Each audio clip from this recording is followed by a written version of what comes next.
तो फाइनली कक्षा 11 हिंदी का जो मॉडल पेपर है वो आपके जारी हो चुका है। नमस्कार बच्चों, स्वागत आप सभी का आपके अपने YouTube चैनल में। अगर आप कक्षा 11 के विद्यार्थी हैं तो इस वीडियो को आपको कंप्लीट देखना है। और आज के इस वीडियो में मैं आपको कक्षा 11 हिंदी अनिवार्य का मॉडल पेपर बताने वाला हूं। तो यहाँ पर आप देख सकते हैं कि मॉडल प्रश्न पत्र 2022 विषय आपके हिंदी अनिवार्य कक्षा 11। तो कक्षा 11 हिंदी अनिवार्य का जो संपूर्ण मॉडल पेपर है वो इस वीडियो में मैं आपको बताने वाला हूं। तो वीडियो को आपको पूरा देखना है। और सबसे पहले इस मॉडल पेपर में आपको खंड 1 दिया गया है, यानी सेक्शन ए आपको दिया गया है। और इसमें आपको क्वेश्चन नंबर फर्स्ट है आपके कि निम्नलिखित अपठित गद्यांश को ध्यानपूर्वक पढ़कर पूछे गए प्रश्नों के उत्तर दीजिए। यानी ये आपके अपठित गद्यांश दिया गया है। इस गद्यांश को आपको सबसे पहले अच्छे से पढ़ना है और उसके बाद इस गद्यांश के अंदर आपको जितने भी क्वेश्चंस दिए गए हैं उन सभी क्वेश्चंस के आपको सही उत्तर लिखने हैं।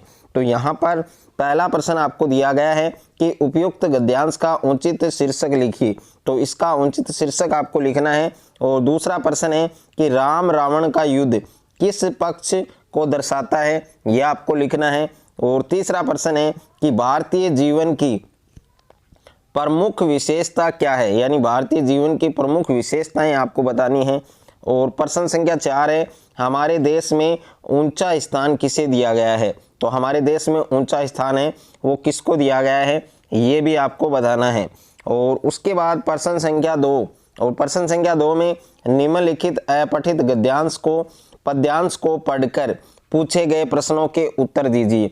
तो ये आपको पद्यांश दिया गया है, इस पद्यांश को आपको सही पढ़ना है अच्छे से। और उसके बाद इस पद्यांश में जितने भी आपको क्वेश्चन दिए गए हैं सारे क्वेश्चन के आपको सही आंसर लिखने हैं। तो यहाँ पर पहला प्रश्न आपको दिया गया है कि उपयुक्त पद्यांश का शीर्षक लिखिए। तो इसका आपको शीर्षक लिखना है।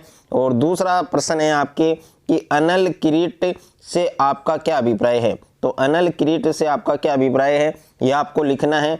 और तीसरा प्रश्न है कि अनल का समानार्थी शब्द है, यह आपको लिखना है कि अनल शब्द है उसका आपको समानार्थी शब्द लिखना है। और प्रश्न संख्या 4 है कि कविता के अंश का भावार्थ लिखिए। तो ये जो कविता है इसके अंश का आपको भावार्थ लिखना है। उसके बाद मॉडल पेपर में जो सेकंड खंड आपको दिया गया है और सेकंड खंड के अंदर आपको प्रश्न संख्या आपको 3 दी गई है कि कक्षा 11 में ऐच्छिक विषय के रूप में विज्ञान संकाय शुरू करने हेतु प्रधानाचार्य को पत्र लिखिए। यानी कक्षा 11 के आप छात्र हैं, उसमें आप ऐच्छिक विषय के रूप में विज्ञान संकाय शुरू करने हेतु प्रधानाचार्य को आपको एक पत्र लिखना है। तो बच्चों पढ़ाई में डाउट आते हैं, सोल्व नहीं हो पा रहे, घबराओ मत। इसका सॉल्यूशन है डाउटनेट ऐप। जिस भी सवाल में आपको डाउट है उस क्वेश्चन की फोटो खींचो, क्रॉप करो और 5 सेकंड के अंदर अंदर आपको उसका वीडियो सॉल्यूशन मिल जाएगा, वो भी बिल्कुल फ्री में। यानी अब आप पूछिए अपने अनलिमिटेड सवाल कहीं भी कभी भी। अब चाहे आपका सवाल 6ठी से 12वीं IIT JEE नीट या फिर CBSE यूपी बिहार राजस्थान या अन्य किसी भी स्टेट बोर्ड का हो, कोई भी सब्जेक्ट हो, physics chemistry math biology science, आपके सभी सवालों के जवाब मिलेंगे केवल डाउटनेट ऐप पर। साथ ही डाउटनेट ऐप पर चल रही है क्लास 9वीं से 12वीं IIT JEE नीट के बच्चों के लिए ऑनलाइन क्लासेस, जिनका हिस्सा बनकर देश के सभी राज्यों से बच्चे लेकर आए रैंक फर्स्ट। तो आज ही डाउटनेट ऐप इंस्टॉल करो, अपने सभी डाउट भगाओ और टॉप रैंक ले आओ। और इसके अथवा में भी आपको एक पत्र दिया गया है कि फीस माफी हेतु प्रधानाचार्य को प्रार्थना पत्र लिखिए। कि फीस माफ करने हेतु प्रधानाचार्य हैं उनको आपको पत्र लिखना है। और उसके बाद प्रश्न संख्या 4 आपको दिया गया है कि निम्न में से किसी एक विषय पर निबंध लिखो। तो आपको किसी एक विषय पर निबंध लिखना है। और यहाँ पर पहला निबंध आपको दिया गया है कि हमारे राष्ट्रीय पर्व, तो हमारे राष्ट्रीय जो त्योहार हैं उन पर। और दूसरा है आपके कंप्यूटर शिक्षा का महत्व है, तो इस पर भी आप लिख सकते हैं। और तीसरा है आपके स्वच्छता का महत्व है। तो यहाँ पर आपको टोटल 3 निबंध दिए गए हैं, इनमें से एक विषय पर आपको निबंध करना है। और उसके बाद मॉडल पेपर में जो तीसरा खंड आपको दिया गया है, यहाँ पर प्रश्न संख्या 5 है कि दिए गए शब्दों के विलोम शब्द लिखिए। यानी आपको विलोम शब्द लिखने हैं। यहाँ पर पहला अमृत है, दूसरा घृणा, तीसरा आपके ईमानदार, चौथा आपके दिन। और प्रश्न संख्या 6 है कि निम्नलिखित वाक्यांश के लिए एक शब्द लिखिए। तो आपको वाक्यांश के लिए एक शब्द लिखना है, जिसमें पहला है आपके मिट्टी के बर्तन बनाने वाला और दूसरा है आपके सामान खरीदने वाला। और उसके बाद प्रश्न संख्या 7 है कि निम्नलिखित शब्दों के पर्यायवाची शब्द लिखिए। तो इनके आपको पर्यायवाची शब्द लिखने हैं, पहला है पानी और दूसरा है आपके सूर्य। तो इन दोनों शब्दों के पर्यायवाची शब्द लिखने हैं। और प्रश्न संख्या 8 है आपके कि वृक्षारोपण अथवा बाल दिवस पर प्रतिवेदन लिखिए।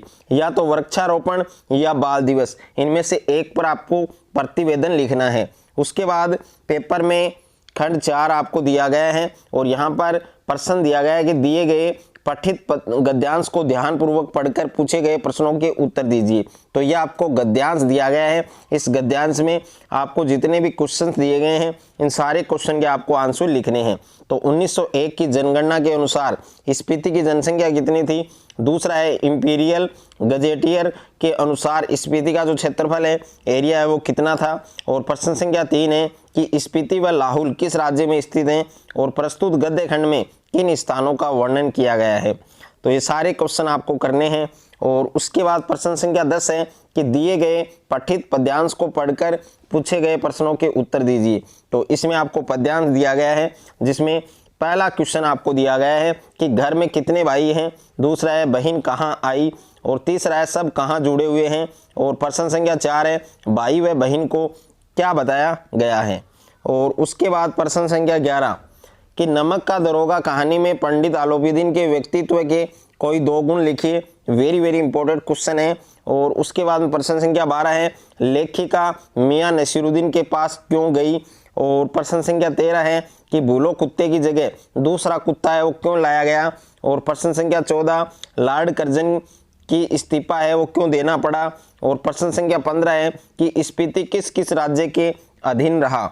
और उसके बाद प्रश्न संख्या 16 है यहाँ पर कि कबीर ने समय को दीवाना क्यों कहा है। और प्रश्न संख्या 17 है कि मीरा कृष्ण की उपासना किस रूप में करती है।